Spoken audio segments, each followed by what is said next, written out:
My name is Martha Sanders, 68 years old. I was sitting in the lounge of the East Winds Estates, a home I helped build, brick by brick, soul by soul. My son, Roger Sanders, 38, and his wife, Vivian Sanders, 35, stood before me. Their eyes held no warmth, only a polished coldness. Roger's words were blunt and dry. "Mom, we've decided this isn't working anymore. You need to leave." That was it. Years of sacrifice, of giving up everything to see them happy there, reduced to being a burden. Vivian merely nodded, her lips curled into a semblance of a smile that never reached her eyes. I felt the ground disappear, not from sadness, but from the icy shock of such brutal ingratitude. They thought I had no rights left, that everything was theirs now. They forgot one crucial detail. My name was still on the deed. I could have fought, argued, shown the paper that proved my share of that property. But as I packed my small suitcase to move into the modest rented apartment that would become my refuge, a strange calm washed over me. Why fight for those who discarded me so easily? They had made their bed, taking irresponsible actions without seeing the bigger picture. And I had my secret, my silence. As they sank into their own mistakes, I simply observed, choosing not to extend the hand they had rejected. They sowed indifference and greed. Now they would reap the consequences. And I, finally, would begin to harvest my peace. The automatic doors of East Winds Estate slid open, releasing me onto a sidewalk that suddenly felt unfamiliar and cold. The small suitcase, holding the remnants of my tangible life, weighed heavily in my hand. I didn't look back. There was no reason to. I left behind not just a house, but the illusion I had built within it. The dream of a perfect family that never truly was. Roger and Vivian remained behind, shrouded in the calculated silence they imposed on my departure. The autumn air outside greeted me with a chill far different from the one I felt inside those walls. My new apartment was miles away, in a neighborhood I barely knew. A cab took me through unfamiliar streets, the scenery becoming increasingly sparse and worn down. When I arrived, the key creaked in the lock. A musty mix of mildew and old paint hit me as the door opened. The space was tiny, a single room that doubled as living room and bedroom, a miniature kitchen, and a cramped bathroom. It was a brutal contrast to the spacious modern comfort I had helped create at East Winds, where every detail, from the porcelain floors to the custom lighting, held a piece of my effort, my savings, my sacrifice. I sat on the narrow bed, suitcase still closed beside me. The silence here was different. It wasn't the heavy quiet of coldness.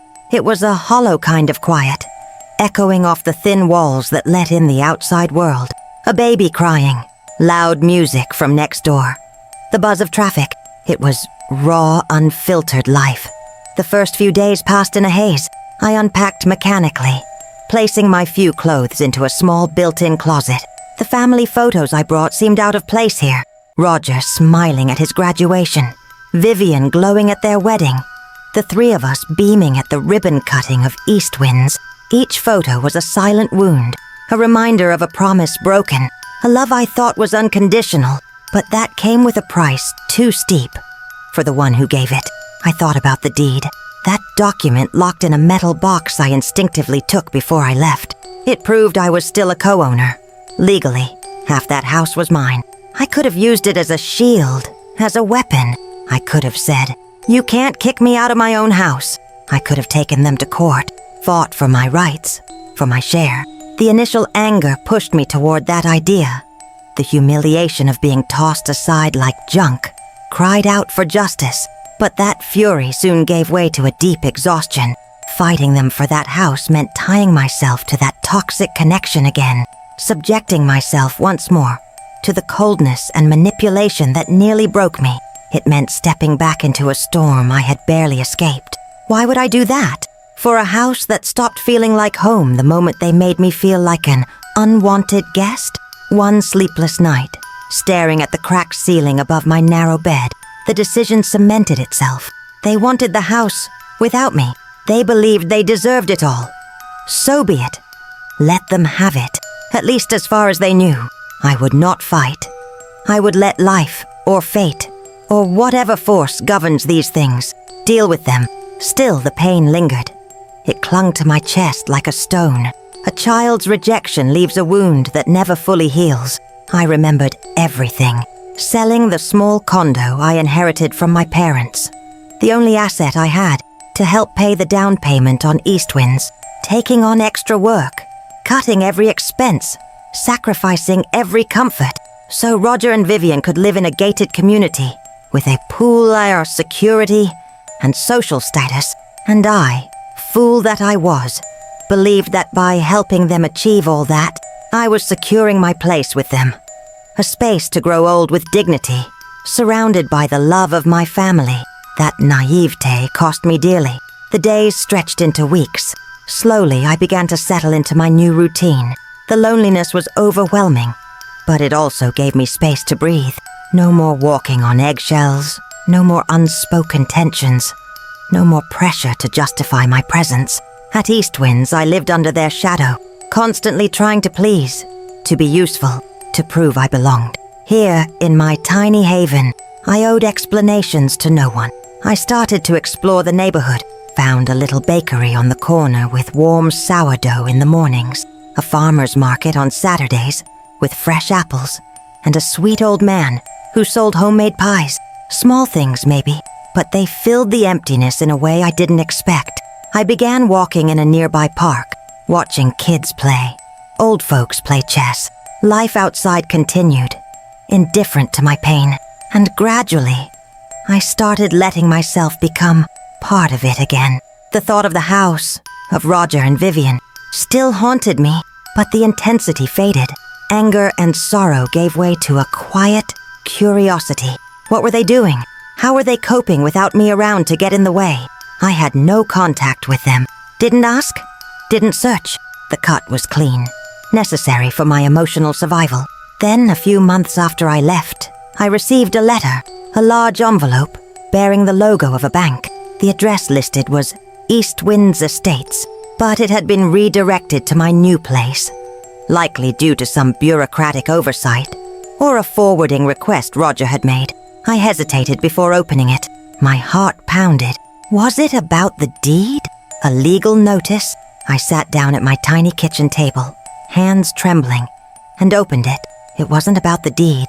It was a notice of delinquency on a mortgage. A mortgage on the East Winds property. Shock froze me.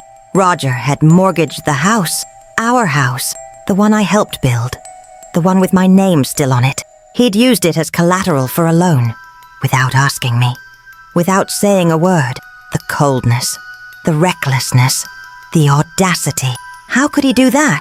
Use a shared asset behind my back. And worse, stop making the payments? The letter didn't give many details, just stated that several payments were past due, and warned of legal consequences if the debt wasn't resolved. In that moment, everything clicked. The rush to get me out, was it part of some plan? Did they need me gone to move forward with something? Maybe, or maybe it was simpler and crueler. Roger, chasing a lifestyle he couldn't afford, made a reckless decision, and predictably fell behind. I stared at the document, the words blurring as tears welled up, not from sadness over the house or worry about Roger and Vivian. These were tears of confirmation, the depth of their betrayal, the gap between us now, an open canyon. They hadn't just cast me aside. They had acted behind my back, endangered a property that was legally mine, and done it without a shred of consideration. My first instinct was outrage. I could take that deed to the bank, prove the mortgage was invalid, or at least assert my rights. I could blow up their whole scheme, maybe reclaim my share of the house. But then, the strange serenity I'd started cultivating returned. The rage faded, replaced by an icy clarity. They had discarded me, treated me like an inconvenience, acted in bad faith, and now they were drowning in the consequences of their own choices. Why should I save them? Why use my time, my energy, my hard-earned peace to undo their mess? The decision that once lingered in the background became a concrete truth. I would do nothing. I placed the letter in the same metal box that held the deed. 2 documents, one marking my downfall, the other, paradoxically, my quiet liberation. I would let the bank proceed. Let the foreclosure take its course. The house at East Winds, the symbol of my sacrifices and suffering, would be taken from them, not by me, by their own hand, and I would, finally, be free. The months that followed were a time of quiet rebuilding. I started making the apartment feel more like home. I bought a tiny 2-burner stove, a few basic pots and pans. I began cooking for myself. Simple meals that reminded me of my mother's recipes. The clamor of the Saturday market became familiar. Vendors shouting prices, neighbors chatting, the rustling of bags filled with produce. It wasn't the quiet, artificial serenity of East Winds. It was the sound of life. Raw, unpredictable, real. I made friends at the park. Miss Celia, a kind widow with a flair for storytelling, and Mr. Anthony, who taught me how to water plants properly. We talked about the weather, the challenges of aging, and the small joys of everyday life. These relationships were honest and light, free of manipulation or expectations. They were a balm for my soul. I began painting small canvases, landscapes I saw on walks, flowers I bought at the market. It wasn't art for art's sake, it was therapy. Each brushstroke released some of the pain, the frustration, the disappointment. I hung a few paintings on the apartment's damp-stained walls, covering the evidence of time with glimpses of beauty. Slowly, the place began to feel like mine. The house, the mortgage, the potential foreclosure, they faded to the background. Not forgotten, just no longer defining me. I knew how slow banks could be. I knew it would take time for things to reach a conclusion, and I was content to wait, to let them reap what they had sown, without my interference, without my emotion. I didn't call Roger, didn't reach out to Vivian. No texts, no emails, nothing. The cut stayed clean. At first it hurt. Their absence, their silence, but with time it turned to relief. The weight was gone. I didn't have to pretend anymore. Didn't have to win their approval. I was just Martha, living life on my own terms. I remembered the sacrifices. Selling my parents' condo in 2013, the last physical piece of my childhood. Sleepless nights working extra shifts, skipping meals to save for the down payment. The pride I felt when they moved in, the joy of giving them a beautiful furnished home, and the cold sting of 2016, when they told me I was in the way, that they needed space, that I had to go. The memory still stung, but no longer paralyzed me. It was a reminder of what I'd survived. I learned that love can't be begged for, that respect can't be demanded, and that sometimes family is just a word for the people who hurt you most. The foreclosure notice arrived, probably in late 2019 or early 2020. The years that followed, 2020 to 2023, became the timeline of their quiet collapse and my silent reconstruction. I knew the pandemic hit many people hard. I don't know the specifics of Roger and Vivian's situation, but I could imagine. Roger was never good with money. Falling behind on mortgage payments isn't something done lightly. Occasionally, another envelope from the bank would show up. More missed payments, debt consolidation notices, warnings of legal action. Each one felt like another nail in the coffin of the dream they'd built on my sacrifice. I'd read them calmly. No tears, no rage, and I'd place them in the metal box beside the deed. They were harvesting what they had planted. And I, from my small corner of the world, watched, not with pleasure, just with peace. My life began to fill with small joys. I adopted a scruffy tabby cat that showed up at my door. I named him Charlie. He became my companion, curling up beside me while I read or painted. I grew a tiny herb garden on the balcony. Rosemary, basil, mint. Their fresh scent filled the air with life. I found a nearby senior center and began volunteering. I'd read to residents, chat over tea, or just hold someone's hand, helping them help me heal. There was no judgment, no need to prove myself. I was enough. The East Winds house, with its pool, security, and showy prestige, felt distant now, like a stage for a tragedy that had long since ended. And I, the cast-off protagonist, had found a new, smaller stage, one where I could finally write my own script. When the foreclosure auction notice arrived, I felt a flicker of something. Not regret, just closure. The final page of a long chapter. The bank was taking the house. There was no saving it now. I didn't attend the auction. Didn't need to. The papers in my box were proof enough. The house was no longer Roger and Vivian's.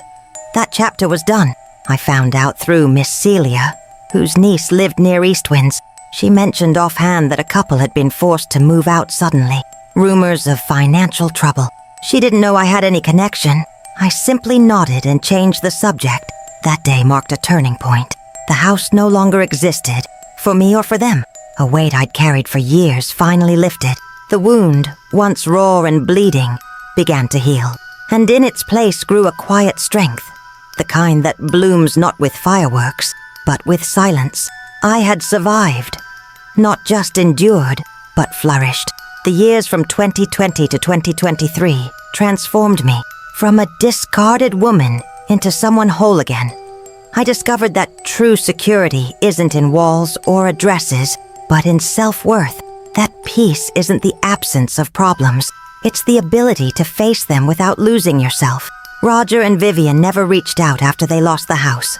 And truthfully, I never missed them. The distance between us became a fortress. Not a prison, but a protection. I built emotional walls, not to keep love out, but to keep myself safe. This small apartment became my haven, my garden, my cat, my friends. They were shields against the echo of old wounds. Loneliness stopped being scary. It became a kind companion.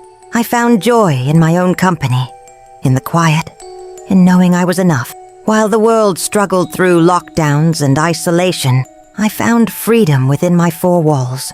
My pain, my resilience, my peace, they all found a home inside me. I don't know what the future holds. I'm 68. Life marches on, but I know I'm ready for it. With a strength I never knew I had. Eastwinds was the stage of my greatest heartbreak, but this tiny, quiet home became the birthplace of my peace. And that peace, brick by brick, day by day, is worth more than any mansion. It is unshakable, unforfeitable, mine. And as the sun set outside, painting the sky in shades of lavender and gold, I knew I was finally home. If this story of resilience and finding peace touched you, consider subscribing to the channel and leaving a like.